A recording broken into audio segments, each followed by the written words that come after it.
Hey, what's going on, guys? So we have a customer's GameCube system here, and it's not reading discs. So what we're going to do is attempt to save the old laser in there first by adjusting the potentiometer that controls the laser brightness inside. So we're going to take this off, kind of inspect it a little bit.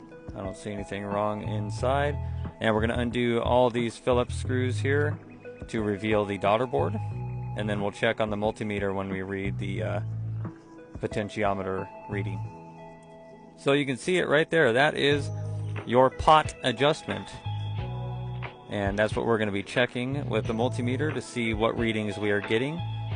And with the two models, the DL001 and the DL101, we want to see different readings. So 233 for a DL001 is pretty low. It needs to be between 450 and 650 ohms. So we're going to adjust it here to try to brighten up the laser.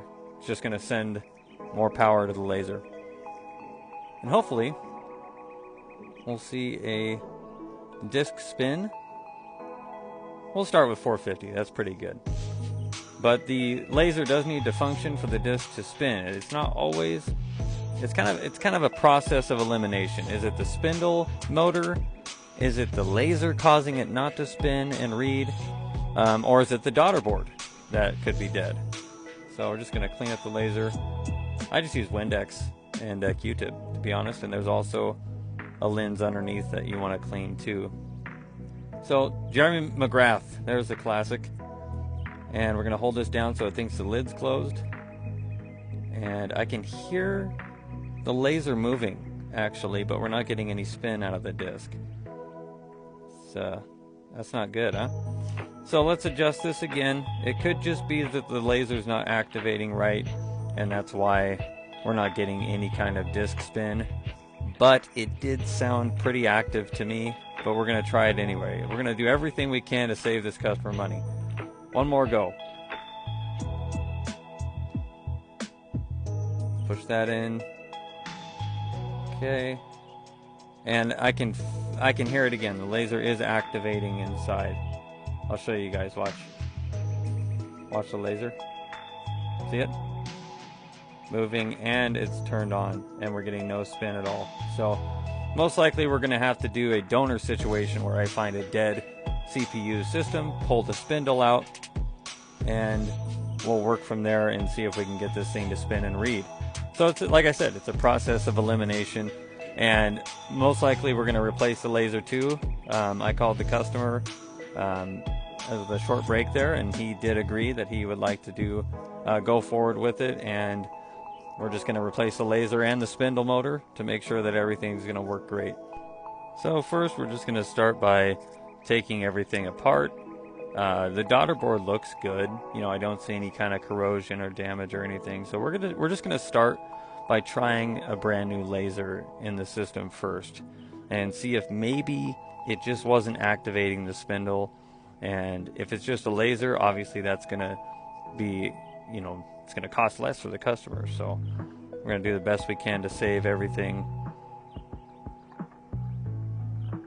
Everything looks good there.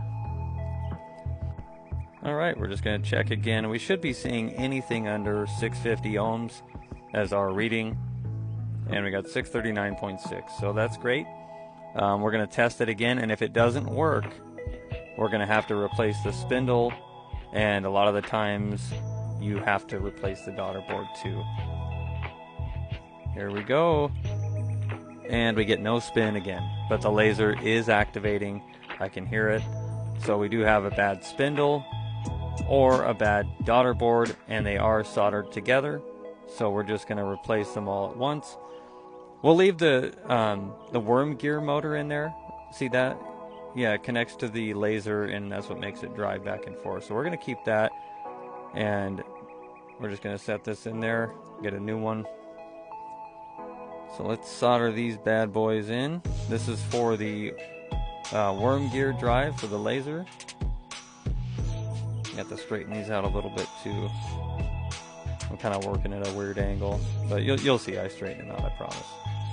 My OCD. There we go, look at them.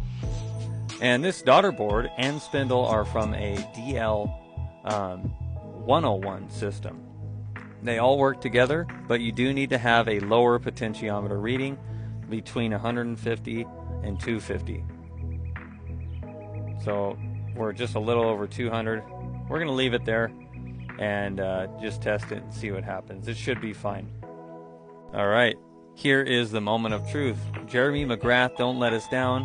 We got a new laser, potentiometer adjusted, spindle motor, and I hit the button wrong. There we go.